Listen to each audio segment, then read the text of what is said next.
तो wrestling पीडिया family, आज raw after WrestleMania में सीएम पंक ने एक बार फिर से कांड कर दिया है ड्रू मैकिंटायर के साथ, और इसके अलावा जॉन सीना एक बार फिर से रॉ में रिटर्न आए। लेकिन रिटर्न आने के साथ साथ सीना ने एक टैग टीम मैच में भी फाइट करा है। पर इन दोनों में से ज्यादा बड़ी बात ये कि रॉक ने कोडी रोड्स को हाथ में क्या पकड़ाया, और रॉक ने कोडी को ये क्यों बोला कि दोबारा मेरा दिल मत तोड़ना। तो इन सब बारे में जल्दी जल्दी बात करते हैं, और आज बात करते हैं कि रॉ आफ्टर रेसलमेनिया में क्या क्या हुआ। तो आज का मंडे नाइट रॉ ओपन किया न्यू एरा स्टार्ट करने वाले ट्रिपल एच ने, और ट्रिपल एच जैसे आए फैंस उन्हें थैंक यू बोलने लगे। तो ट्रिपल एच ने ये सुनने के बाद बोला कि अरे आप लोग मुझे थैंक यू बोल रहे हो, मैं आप लोगों को थैंक यू बोलना चाहता हूँ, क्योंकि आप लोगों की वजह से रेसलमेनिया की दोनों रातों में और मंडे नाइट रॉ में और इतने इतने रिकॉर्ड्स जो टूट रहे हैं, ये सब फैंस की वजह से हुआ है। और फिर ट्रिपल एच ने बोला कि ये जो न्यू एरा का लीडर है, जो हमें इस न्यू एरा में इंटर करवाएगा, उसको मैं बुलाना चाहूंगा new undisputed champion Cody Rhodes, जिन्हें देखकर फैंस बहुत ज्यादा खुश हो गए और फैंस चिल्लाने लगे यू डिजर्व इट। और ट्रिपल एच ने जाने से पहले कोडी के साथ एक वीडियो शेयर की जिसमें कोडी की पूरी जर्नी थी, अच्छा सॉन्ग लगा था जिसको देखकर कोडी रोड्स भी इमोशनल हो गए, और वो ट्रिपल एच से एक बार फिर से गले मिले, और ट्रिपल एच ने उनका हाथ उठाया तो कोडी रोड्स भी काफी सरप्राइज हो गए। और कोडी ने अपना सिग्नेचर डायलॉग बोलते हुए बोला कि आप लोग किस बारे में बात करना चाहते हो, और फिर कोडी ने फैंस को थैंक यू बोला कि ये जो मैंने अनडिस्प्यूटेड टाइटल जीता, ये आप सभी की वजह से हम सब ने मिलकर फाइनली स्टोरी कंप्लीट कर ली। पर कोडी ने बोला कि भले आपको रोमन पसंद हो नहीं हो, लेकिन रोमन ने ये जो टाइटल रिकॉर्ड सेट किया है 1316 दिन का, तो इसलिए मैं बोलना चाहूंगा कि मैं रोमन की रिस्पेक्ट करता हूँ। और ये सुनकर फैंस भी चैंट करने लगे थैंक यू रोमन। और फिर कोडी बोल रहे थे कि जहां तक कल तक ये मेरा सपना था कि मैं अनडिस्प्यूटेड टाइटल जीतूं, ये सपना आप सभी की वजह से सच हो गया आज। और कल तक जो ऐसा लड़का जिसे WWE में कोई देखना नहीं चाहता था, उसने मॉडर्न एरा का सबसे ग्रेटेस्ट टाइटल रन को एंड किया है। तो कोडी अपनी जीत को सेलिब्रेट कर रहे थे, लेकिन रॉक ने फैंस को और कोडी को सरप्राइज कर दिया आज रॉ में रिटर्न आकर। और रॉक कुछ बोलने का ट्राई कर रहे थे तो फैंस उन्हें बहुत ज्यादा बू कर रहे थे और उन्हें मतलब गाली वाली भी दे रहे थे चैंट करते हुए। और रॉक अपने हील कैरेक्टर को बहुत ही अच्छे से प्ले कर रहे थे, और वो भी क्राउड को पूरा रोस्ट किए जा रहे थे। और ऐसे तो फैंस ने बहुत ज्यादा चैंट किया रॉक के टाइम पर, और उन्हें लगातार बू किए जा रहे थे। और रॉक जब जब उनको उल्टा सुना रहे थे तो रॉक भी काफी मजे ले रहे थे, हंस रहे थे। पर फिर फाइनली रॉक ने कोडी से बात करना स्टार्ट किया और कहा कि लड़की तुमने कर दिखाया, तुम्हारे खिलाफ सारे ऑड्स थे, पूरी ब्लड लाइन से लड़ते हुए तुमने किसी तरह रोमन को हरा दिया और अनडिस्प्यूटेड टाइटल जीत लिया है। और रॉक को जो हॉल ऑफ फेम में बेल्ट मिला था, उसको कोई फैन चिल्ला के बोल रहा था कि ये नकली बेल्ट है या कुछ ऐसे करके। तो रॉक ने बोला कि नहीं नहीं नहीं, ऐसा नहीं, ये बहुत ही इंपॉर्टेंट बेल्ट है मेरे लिए, क्योंकि ये बेल्ट मुझे मोहम्मद अली की वाइफ ने गिफ्ट किया है। और बहुत टाइम पहले मोहम्मद अली ने मुझे बोला था पीपल्स चैंपियन, जब मैं पहली बार पीपल्स चैंपियन बना था।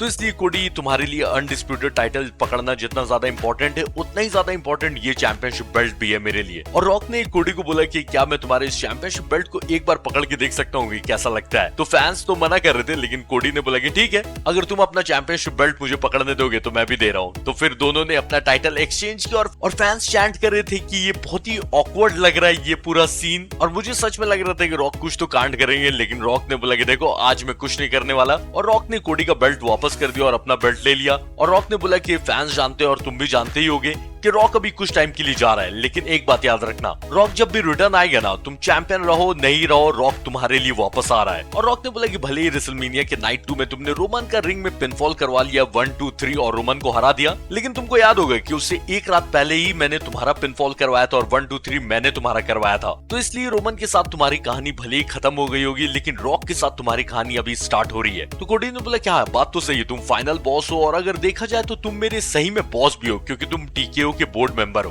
तो ये बात सही है कि तुम मेरे बॉस हो, लेकिन ये भी बात सही है कि मैं अनडिस्प्यूटेड चैंपियन हूँ, और मैं इन फैंस का चैंपियन हूँ, और मैं बॉस ऐसा है ना, मैं आपका भी चैंपियन हूँ। तो ऑब्वियसली रॉक जब भी रिटर्न आएंगे वो कोडी से फाइट करेंगे, और मुझे लगता है कि समर स्लैम के टाइम में या उसके बाद भी हो सकता है। पर इन सबसे ज्यादा खतरनाक मोमेंट ये था ना, रॉक ने अपनी जेब से कुछ पता नहीं छोटा टाइप का निकाला और कोडी को बोला कि अपना हाथ दो, मैं तुम्हें कुछ देना चाह रहा हूँ। और रॉक ने अपनी जेब से निकालकर पता नहीं क्या कोडी को हाथ में पकड़ाया, जो कि हमें नहीं दिखाया गया है। और रॉक बोलने लगी कि कोडी तुम्हें पता है कि ये क्या है, और तुम्हें अपना हाथ खोल के देखने की भी जरूरत नहीं है कि ये क्या है, तुम जानते हो कि ये क्या मैंने तुम्हें दिया है, और अब तुम कभी रॉक का दिल दोबारा मत तोड़ना। तो रॉक ने ऐसा क्यों बोला, और रॉक की जाने के बाद कोडी गुस्सा ही लग रहे थे, तो समझ में नहीं आया। और कोडी ने भी दिखाया नहीं, कोडी ने अपने पॉकेट में वो चीज रख लिया जो भी रॉक ने दिया है। तो अभी तो ये भी रूमर्स आ रहा है कि रॉक ने रोमन के साथ कांड कर दिया, और वो शुरू से कोडी के साथ मिले हुए थे। लेकिन देखो अभी इन सब बारे में नहीं डिस्कस करेंगे, क्योंकि मुझे तो पहले बात ये रूमर सही नहीं लग रहा है। तो अभी इस मोमेंट के और रॉक और कोडी की कहानी आने में टाइम है, क्योंकि रॉक अभी मूवी की शूटिंग करने गए, तो उनको टाइम लगेगा वापस आने में। तो जब तक रॉक वापस नहीं आ जाते, शायद ही हम लोग बस गैस ही कर सकते हैं हैं कि रॉक ने क्या दिया होगा कोडी को। तो एक काम करो, आप लोग भी कमेंट सेक्शन में जाओ, कमेंट करो और एक दूसरे के साथ डिस्कस करो कि क्या दिया होगा रॉक ने कोडी को। बाकी मुझे कुछ पता चलेगा तो मैं तो वीडियो बना के आपको बता ही दूंगा। फिलहाल बात करते हैं सीएम पंक और ड्रू मैकिंटायर के फ्यूड के बारे में। तो ड्रू को आज एक बार फिर से मौका मिला कि वो फैटल 4-वे मैच जीतकर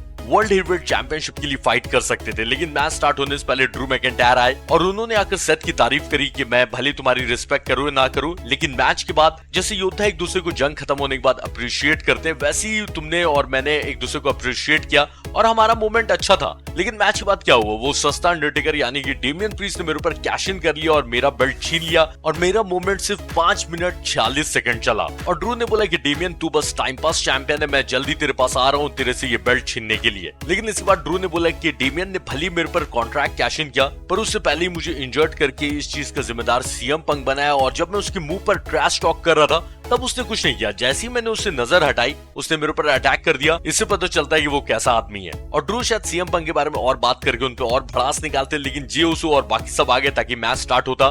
तो इस मैच में ड्रू मैकिंटायर, जे उसो, रिकोशे और इस साल Andre the giant battle memorial royal जीतने वाले ब्रॉन्सन रीड भी थे और इसलिए मुझे लग रहा था कि शायद ब्रॉन्सन ये मैच जीत सकते हैं। पर ब्रॉन्सन ये मैच तो नहीं जीते, लेकिन ब्रॉन्सन और रिकोशे का एक बहुत ही कूल मोमेंट था। जब ब्रॉन्सन कमेंट्री टेबल पे बाहर लेटे हुए थे तो रिकोशे ने रिंग से 450 स्प्लैश देकर ब्रॉन्सन के ऊपर टेबल तोड़ के फैंस को भी काफी एक्साइटेड कर दिया था। लेकिन इसके बाद जे और ड्रू मैकिंटायर बचे और ड्रू मैकिंटायर जीतने ही वाले थे, पर सीएम पंक रिंग के नीचे छुपे हुए थे और उन्होंने ड्रू को क्लेमोर देने से रोक लिया उनका पैर पकड़ के, और जे ने फिर सुपर किक और उसो स्प्लैश देकर ये मैच जीत लिया है। और इसलिए डेमियन प्रीस्ट के फर्स्ट चैलेंजर जे उसो हैं और सीएम पंक बाहर खुश हो रहे थे, जे के साथ सेलिब्रेट कर रहे थे। और अब पता नहीं इसके बाद ड्रू मैकिंटायर का क्या रिएक्शन होगा। वैसे रिएक्शन से याद आया कि डेमियन प्रीस्ट और रिया रिप्ली का रिएक्शन देखने लायक था जब वो दोनों अपना बेल्ट उठा के जजमेंट डे को सेलिब्रेट कर रहे थे और अपनी अपनी जीत को, रेसलमेनिया की जीत को सेलिब्रेट कर रहे थे। तो उन दोनों के बीच में आर्ट्रूथ भी आ गए, उन्होंने भी अपनी रॉ चैंपियनशिप उठा दी क्योंकि आर्ट्रूथ को अभी भी ऐसा लग रहा है कि वो जजमेंट डे में है। और बल्कि आर्ट्रूथ ये भी चाह रहे थे कि उनके रॉ के टैग टीम पार्टनर मिज भी इस टीम को ज्वाइन कर ले यानी जजमेंट डे को, लेकिन मिज ने आके बोला कि नहीं मुझे ज्वाइन नहीं करना है। और सच बात ये आर्ट्रूथ तुमको भी ज्वाइन नहीं करना है। और जजमेंट डे ने चैलेंज कर दिया आर्ट्रूथ और मिज को टैग टीम मैच के लिए। तो आर्ट्रूथ ने बोला कि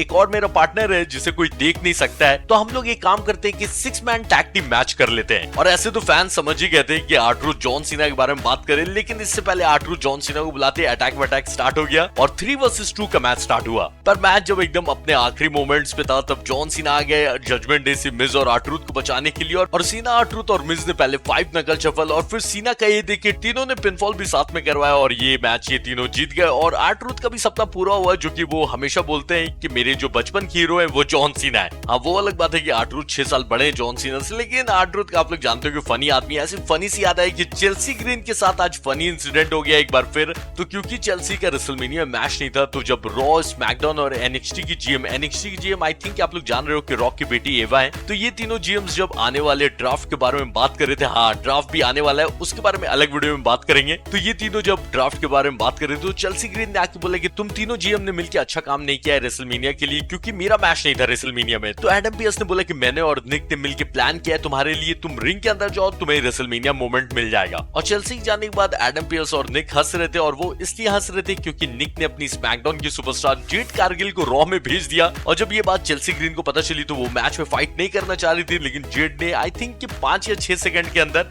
स्क्वॉश मैच दिया, स्टार्ट होते के साथ फिनिशर, 1 2 3 मैच खत्म। और आज रॉ आफ्टर मेनिया में एनएक्सटी चैंपियन इल्जा ने फाइट किया था शिंस्के से, जिस मैच में इल्जा जीत गए। और आज ही एनएक्सटी वुमेन्स चैंपियन रॉक्सन पेरेज का मैच हुआ था इंडी हार्टवेल के साथ जिसमें रॉक्सन जीत गई। वैसे वुमेन्स चैंपियन से याद आया कि रिया रिप्ली पे बैकस्टेज में लिव मॉर्गन ने अटैक कर दिया, तो अब रिया रिप्ली की नेक्स्ट अपोनेंट शायद से लिव मॉर्गन हो सकती है। और इंटरकॉन्टिनेंटल चैंपियन सैमी ज़ेन और चैड गेबल ने मिलकर टैग टीम मैच में फाइट किया था काइजर और जियोवानी विंची से, और इस मैच में सैमी ज़ेन और चैड गेबल जीत गए। और सैमी ने चैड गेबल को बोल दिया है कि नेक्स्ट वीक मेरे होम टाउन मॉन्ट्रियल में मैं तुम्हें ये आईसी चैंपियनशिप का मैच दे दूंगा। और अभी मेरा दिमाग यही चल रहा है कि रॉक ने कोडी को क्या दिया। तो चलिए देखते हैं कि ये वाली स्टोरी अनफोल्ड कैसे होती है। और मैं मिलता हूँ आपसे नेक्स्ट वीडियो में। जाने से पहले मेरे भाई वीडियो को लाइक करना, नया हो तो सब्सक्राइब करना।